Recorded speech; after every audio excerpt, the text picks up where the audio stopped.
Kakaroon Plus, high-seated. Okay, so full canopy po siya, good for newborn until 3 years old. Depende pa rin po sa laki, timbang ni baby. Kung kaya din po siya ng 4 to 5 years old. Reversible handle din po siya.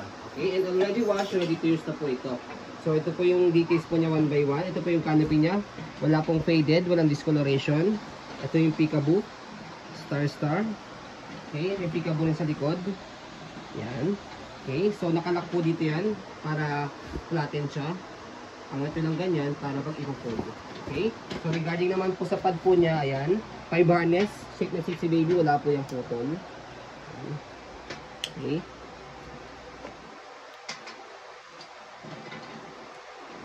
So ganyan po siya kapag ka nakaupo. Ayan. Kapag naman po pagka nakaiga. Okay? So adjustable po yung leg rest niya. May stick dito. Ayan, pasok yun sa loob pagka nakaupo si baby. Okay? Pagka nakaiga, atake nyo lang siya. Ayan. Okay? So regarding naman po sa front handle niya, ayan, may pad pa po siya. Press nyo po itong color white kapag ilalagay nyo po si baby. Okay? So sa leg rest naman po niya, sa footrest, ito. Okay na okay po siya. So manage your expectation po kasi nga po, free na po siya. Meron po siyang minimal stretch po. Okay? Sa gulong, okay na okay yung gulong niya. Pares may lining. Okay? So easy to maneuver, swivel. Pag i-hel nyo si baby, one way lang po, baba nyo lang po siyang ganyan. Yan, baba nyo, angat nyo lang po siyang ganyan. Okay? So regarding sa body frame, dito po sa kabilang side, right side. Okay na okay yung body frame niya sa right side. Yeah. So sa likod, yan, gulong and stopper, okay na okay. Stopper. Yan, okay po yung stopper niya. Yan. Okay, angat lang po para mag-go. So, dito po siya ina-adjust. Ayan. Atake nyo lang po yan. So, as you can see, meron siyang airways dito. Para siyang mesh type para po hindi po mainito si baby. Hindi ko di baby. So, ito yung basket niya okay na okay. Pag wala po nakalagay, pwede nyo strap dito. Yan. Body frame naman po sa left side. Yan po yung details.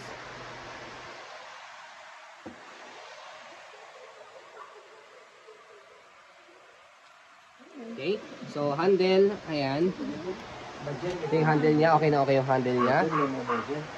So, sa harapang gulong, yan. Kaya we selling low po ito. So, yan, medyo nakabuka po ito. Kung i-compare dito sa kabilang side. Yan. Pero can affect the performance. Yan. Okay na okay po siya kapag ginugulong. Okay, so nakabuka lang siya. Hindi lang namin pinipress na mabuti baka kasi mamaya masira. Kaya hindi namin pinaforce. Kaya okay lang na nakaganyan kasi hindi naman nakaka-affect sa performance. Okay? So, sa pag-reverse ng handle, angat lang po ito, shoot nyo po dito. So, yun. So, ganyan po ang design niya kapag naka-reverse. Side. Okay. Okay? So, kapag filled naman po siya, make it sure na full nyo po yung canopy, pati yung seat pad niya. And then, yung handle po, balik nyo lang po. And then, slide. Kailangan naka-unlock siya, tapos press po ilalim. Kasi, pag naka-lock, hindi nyo mapapress yung ilalim. Okay? One hand fold, one hand open po ito. Slide press, angat ng nasa likod, and then pull down. Same lang din pag in-open, slide. Press nyo lang po siya, kailangan naka-unlock. Angat nyo lang po, and then bukan nyo lang po siya. So, doon lang po kadali. So, lightweight stroller po ito. As you can see, very details po kami mag-video. Kasi ang shop policy po namin, yan. No refund, no exchange. What you say is what you get. So, yun po, maraming salamat. Have a nice day and God bless po.